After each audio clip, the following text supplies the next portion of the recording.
তো হরে কৃষ্ণ বন্ধুরা, এই যে সকাল সকাল অনুরাধা এই যে চলে যাব। তো এই যে অনুরাধ একটু তার পিসির বাড়িতে যাব। ওইখানে আমার বাপের বাড়িতে বাপের বাড়িও, আর বরের দোকান ওইখানে। তো তার বরের লোকের সঙ্গে যাব, তার বাবার লোকে সঙ্গে যায় সন্ধ্যাবেলা এসে পড়বো। সকালে যাব, সন্ধ্যাবেলা এসে পড়বো। তো সারাদিনে বাড়িতে থাকে, তো আর কোনো জায়গায় যেতে দিই না। বাইরে গাড়ি ঘোড়া আসে, এই জন্য তো আমারও ভয় লাগে, বাইরে বেশি বাইর হতে দিই না। কোনো সময় গেলে মানে সাথে নিয়ে নিয়ে যাই। তো এখানে ঘরেই থাকে বেশিক্ষণ, একলা একলা বাচ্চাগুলো কোনো সময় খেলেও না, একলা খেললেও 1-2 মিনিট খেলবো, বেশি সময় আর খেলবো না। তো এদিকে ভাবলাম একটু ঘুরে নিয়ে আসুক, মন মেজাজও তারও ভালো থাকবো। তো এদিকে তাড়াহুড়া করে আমিও ঘরের কামগুলো শেষ করে নিই, সকালের খাওয়াটা খেয়ে নিই। সকালে একটু চিড়ার পোলাও করেছিলাম, তারপর এখানে একটু লাল চা করে খেয়ে নিই। এদিকে আমি তাড়াহুড়া করে এখানে ঘর দুয়ারগুলো এখানে মুছে মুছে সব গুছিয়ে গুছিয়ে যে দেখুন ঝাড়াঝোড়া করে নিই, কেন ভিতরে অনেক ধুলাধুলি ভর্তি হয়ে গেছে।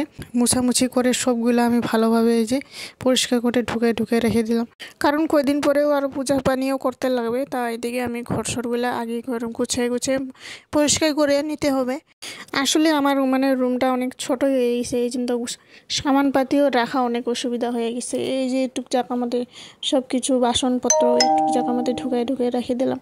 আরও বাসনপত্র আছে, আর ওই যে কই রাখবো এটাই আমার চিন্তা করতেছে। উপরেও জায়গা নাই, তলেও জায়গা নাই, সবজিকে ফুল ভর্তি হয়ে গেছে। তারপরে এখানে ঘরে কাম শেষ করে আমি স্নান করে নিই। স্নান করে আমি বাজারও সবজি শেষ হয়ে গেছে, বাজার যেতে হবে।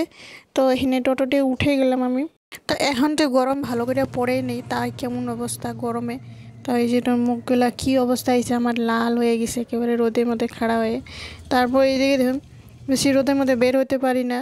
এই যে দেখুন মুখগুলার কী অবস্থা, একেবারে ঘামিয়া। তারপর এই যে দেখুন খরগোশ ছিল, খরগোশে একটু বাঁধাকপি কেটে দিয়ে দিলাম, কারণ খরগোশগুলো বাঁধাকপি ঘাস ঘুষ এগুলো পাতা অনেক খায়।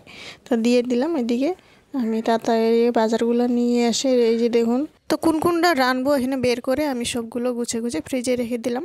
এখানে একটু পনির বানিয়ে রেখেছিলাম, 1 লিটার দুধ ছিল, দুধ ফাটায়। এখন তো দুধ বেশি খাইতে চায় না কেউ, তো ভাবলাম একটু পনির ফাটাইয়ে নিই। পনির বানিয়ে নিলাম, একটু পনির বানিয়ে এই যে সুন্দর করে সবজি করে নিলাম। আলু 2-3টা কেটে নিয়েছি, কেটে এখানে সুন্দর করে এখানে মশলা একটু পেস্ট করে রেখেছিলাম। পেস্ট করে এখানে সুন্দর করে দিয়ে আমরা এখানে ভাজাভাজি করে তারপর এখানে দেখুন পনিরগুলো দিয়ে দিই, টুকরো টুকরো সুন্দর হয়ে গেছে। তো এইবারে আমি ডাল একটু হাঁড়ির মধ্যে বসাই দিয়েছিলাম, সিদ্ধ হয়ে গেছিলো। এদিকে সবজি হইতে হইতে সবজি হয়ে যায়, ডালটিও সিদ্ধ হয়ে গেছে। তাড়াহুড়া করে এখানে কড়াই ডালটি সোমবার দিয়ে দিই। তো ঠাকুমা এসে গেছিলো, তো তাড়াহুড়া করে রান্নাটা করে সেরে ফেললাম। একটু চাটনি করে নিয়েছিলাম, পুদিনা নিয়ে নিয়েছিলাম, পুদিনার চাটনি করে সেই ডাল এদিকে পনির আলুর সবজি রসা একটু মাখা মাখা করে নিলাম এই যে।